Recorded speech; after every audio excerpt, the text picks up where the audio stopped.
Although abominable persons, like my father, Vina, the grandson of death personified, are bewildered on the path of religion, all the great personalities like those mentioned agree that in this world the only bestower of the benedictions of religion, economic development, sense gratification, liberation or elevation to the heavenly planets is the Supreme Personality of Godhead. King Vina, the father of Prithu Maharaj, was condemned by the Brahmins and saintly persons because of his denying the existence of the Supreme Personality of Godhead and rejecting the method of satisfying him by performance of Vedic sacrifice. In other words, he was an atheist who did not believe in the existence of God and who consequently stopped all Vedic ritualistic ceremonies in his kingdom. Prithu Maharaj considered King Vena's character abominable because Vena was foolish regarding the execution of religious performances. Atheists are of the opinion that there is no need to accept the authority of the Supreme Personality of Godhead to be successful in religion, economic development, sense gratification, or liberation. According to them, dharma, or religious principles, are meant to establish an imaginary God to encourage one to become moral, honest and just, so that the social orders may be maintained in peace and tranquility. Furthermore, they say that actually there is no need to accept God for this purpose, for if one follows the principles of morality and honesty, that is sufficient. Similarly, if one makes nice plans and works very hard for economic development, automatically the result of economic development will come.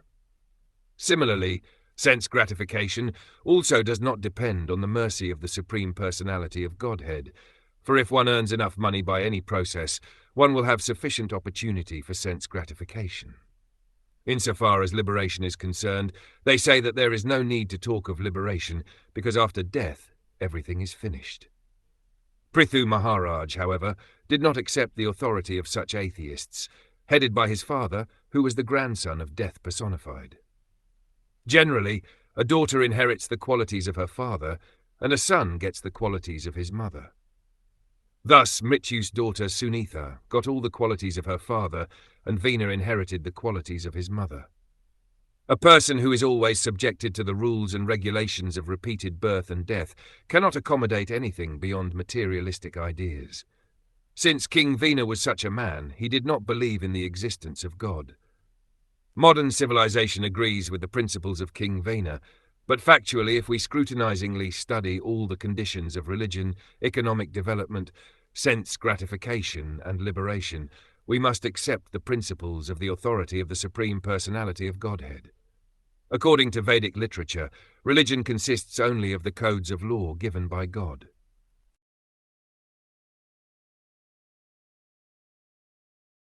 If one does not accept the authority of the Supreme Godhead in matters of religion and morality, one must explain why two persons of the same moral standard achieve different results.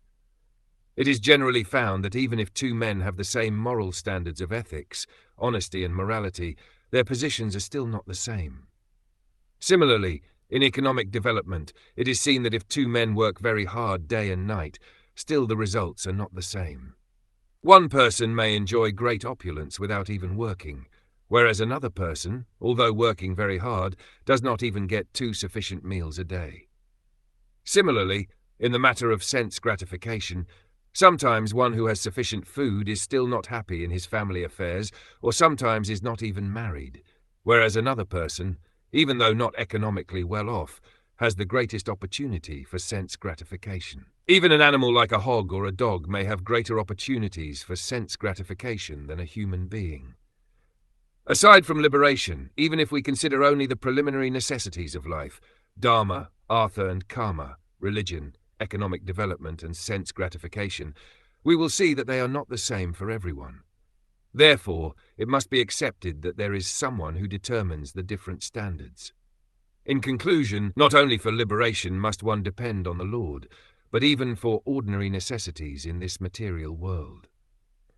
Prithu Maharaj therefore indicated that in spite of having rich parents, children are sometimes not happy. Similarly, in spite of valuable medicine administered by a competent physician, sometimes a patient dies, or in spite of having a big safe boat, sometimes a man drowns.